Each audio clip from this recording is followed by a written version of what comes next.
Good morning बच्चों। आज हम लोग सामाजिक अध्ययन में जो भूगोल का पाठ है उसका सबसे प्रथम अध्याय है भारत का संसाधन और उपयोग। उसके बारे में हम लोग आज जान सकेंगे, पढ़ेंगे। सबसे पहले हम लोग जानेंगे कि संसाधन क्या है, संसाधन कहते किसको। तो बच्चों, प्रत्येक वस्तु जो हमारी आवश्यकताओं को पूरा करती है और इसको बनाने में टेक्नोलॉजी का उपयोग किया गया है, वह वस्तु संसाधन कहलाती है। यानी जिसका हम उपयोग आसानी से कर सकते हैं वह संसाधन है। जैसे आज के युग में पेट्रोलियम का उपयोग, कोयला का उपयोग हम लोग आसानी से कर रहे हैं टेक्नोलॉजी के माध्यम से, तो वह हम लोग के लिए संसाधन है। परंतु जब आज से सैकड़ों वर्ष पूर्व जब हम लोग को ज्ञान नहीं था, तकनीक का ज्ञान नहीं था, तब भूगर्भ में जो पेट्रोलियम पदार्थें थी, कोयला थी या इत्यादि का हम लोग प्रयोग नहीं करते थे। तो वह उस समय वह हमारे लिए संसाधन नहीं था। लेकिन समय के बदलते परिप्रेक्ष्य में मानव का ज्ञान बढ़ते गया और मानव की आवश्यकताएं भी बढ़ती गई। मानव ने अनेक चीजों का उपयोग करने लगा और जो मानवीय आवश्यकताओं को पूर्ति करता है उसको हम लोग संसाधन कहते हैं। अब हम लोग जानेंगे संसाधनों का वर्गीकरण कि हम लोग कैसे वर्गीकरण करते हैं। तो हम लोग संसाधनों का जो वर्गीकरण करेंगे उस 4 प्रकार से करेंगे। पहला जो वर्गीकरण होगा वह उत्पत्ति के आधार पर होगा कि उसका उत्पत्ति कैसे होता है। तो उत्पत्ति के आधार में है 2 प्रकार के। पहला जैव संसाधन और दूसरा अजैव संसाधन। जैव संसाधन में है जिसमें जैव का मतलब जिसमें जीवन हो, उसको हम लोग जैव संसाधन कहते हैं, जैसे पेड़ पौधे और जंतु। दूसरा अजैव संसाधन है जिसमें जीवन नहीं हो, उसको हम लोग भौतिक संसाधन भी कहते हैं, जैसे वायु, मिट्टी, जल, सूर्य का प्रकाश। इसमें जीवन नहीं है, इसलिए इसको हम लोग अजैविक संसाधन और भौतिक संसाधन कहते हैं। दूसरा है बच्चों की समाप्यता के आधार पर कि जो हमको प्रकृति से मिला हुआ है संसाधन, तो उसको मात्रा सीमित है, आज न कल वह समाप्त होने वाला है। तो समाप्यता के आधार पर हम लोग भी संसाधन का वर्गीकरण करते हैं।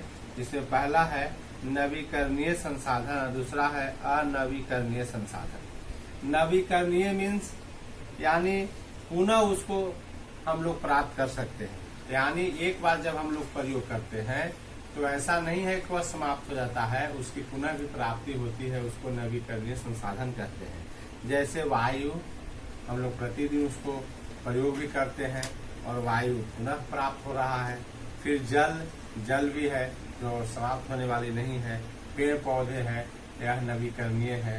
प्रतिदिन हम लोग पेड़ को हम लोग लगा रहे हैं, पेड़ की मात्रा घटती है लेकिन पुनः उसको हम लोग प्राप्त कर सकते हैं आसानी से, इसलिए इसको हम लोग कहते हैं रिन्यूएबल रिसोर्सेस, नवीकरणीय संसाधन।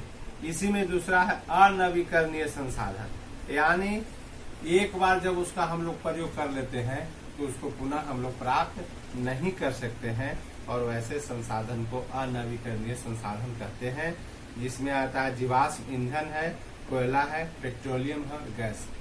जैसे कोयला हम लोग जमीन से निकाल रहे हैं और यूज कर रहे हैं, लेकिन हमको मालूम है कि एक दिन कोयला समाप्त हो जाएगा।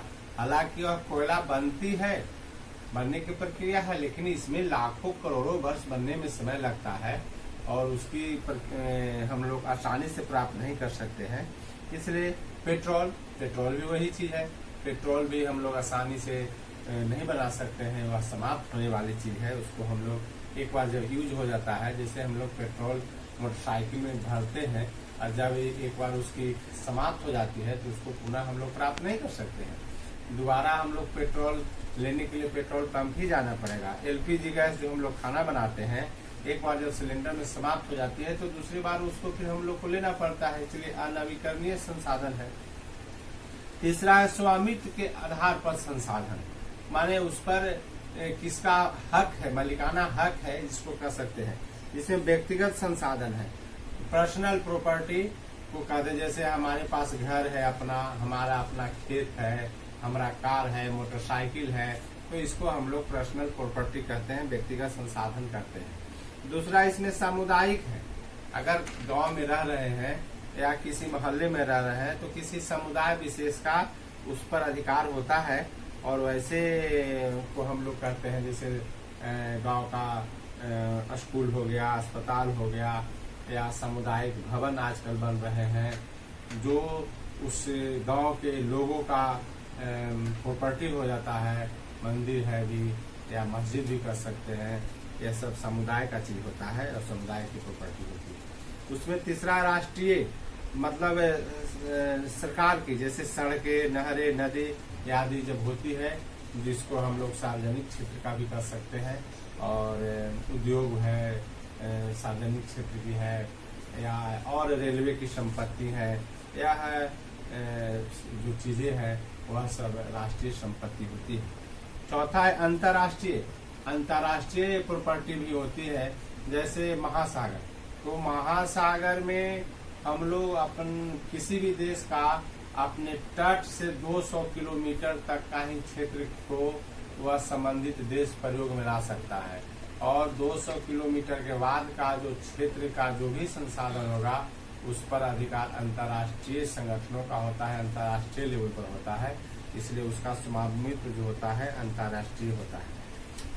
सबसे लास्ट है जो वर्गीकरण का, उसमें है विकास के आधार पर, डेवलपमेंट के आधार पर फिर हम लोग संसाधनों का वर्गीकरण करते हैं। तो पहला है इसमें संभावित, मतलब संभावना उसमें है कि हम लोग उसे संसाधन बना सकते हैं, जैसे पवन है और सौर ऊर्जा है। भारत में पवन और सौर ऊर्जा से जो एनर्जी निकलने वाली है उसमें संभावना है। हालांकि कुछ कुछ विकास भारत में हुआ है और बहुत बड़े पैमाने पर उसमें भी टेक्नोलॉजी का उपयोग करके हम लोग उसमें एनर्जी निकाल सकते हैं, इसलिए वहां से संभावना हम लोग के है। फिर है संसाधन विकसित, बहुत से विकसित, जैसे खान है, कोयला है, खान है, तांबा की खान है, एल्युमिनियम की खाने हैं, यह सब विकास की अवस्था में है। तो वहां पर से जो संसाधन हमको मिल रहा है वैसे को हम लोग विकसित करते हैं। बांध वगैरह भी बहुत भारत में है, बांध से भी हम लोग संसाधन की जो प्राप्ति होती है उसको हम लोग विकसित संसाधन कहते हैं। भंडार के आधार पर कहते हैं, जैसे जल हम लोग के पास असीमित भंडार है तो उसको हम लोग विकास के आधार पर कहते हैं। संचित कोष के आधार पर कहते हैं, जो रिजर्व होता है, जैसे भारत में बहुत से वन को हम लोग को रिजर्व क्षेत्र किया गया है, बांध को रिजर्व क्षेत्र किया गया है, सुरक्षित है, वह किसी के लिए यूज का नहीं है और उस पर रिजर्व है। तो ऐसे आधार पर भी हम लोग संसाधन को कहते हैं। बच्चों, यानी हम लोग संसाधन में हम लोग मुख्य रूप से यही पढ़े कि संसाधन कहते किसको है, और संसाधन का हम लोग वर्गीकरण इस अध्याय में पढ़े हैं। प्रसिद्ध भूगोलविद का कहना है, जिमरमैन जी का कहना है कि संसाधन होते नहीं है, संसाधन बनते हैं। संसाधन होते नहीं है, संसाधन बनते हैं। यानी उसके बाद आज सबसे महत्वपूर्ण है कि ज्ञान के आधार पर संसाधन बनते हैं। मानव के ज्ञान जैसे जैसे बढ़ते गया, जैसे जैसे हम लोग संसाधन का उपयोग करते हैं, यानी हम लोग कह सकते हैं कि मानव भी खुद एक संसाधन है और यह सबसे प्रमुख संसाधन है। अब सेवा के क्षेत्र को भी संसाधन में कहा गया है, जैसे कोई गायक है, चित्रकार है, उसे अपना धनोत्पादन कर रहा है तो उसको भी हम लोग संसाधन के श्रेणी में ही रखते हैं। तो कहने का मतलब है कि आज के डेट में इस पूरे वैश्विक प्रतिस्पर्धा और भौगोलिकरण और वैश्वीकरण के ग्लोबलाइजेशन के युग में हम लोग मानव संसाधन को सर्वप्रमुख संसाधन मानते हैं। उदाहरण के रूप में ले सकते हैं, जापान के पास कोई विशेष अपना संसाधन, खनिज संसाधन नहीं है, लेकिन उसके पास एक ही संसाधन है, मानव संसाधन, और उस संसाधन के बल पर आज विश्व विकसित देशों की श्रेणी में आ गया है। इसलिए हम कह सकते हैं कि मानव संसाधन सबसे प्रमुख संसाधन है। अगले कक्षा में हम लोग और इसके बारे में हम लोग पढ़ेंगे। आज इतना ही।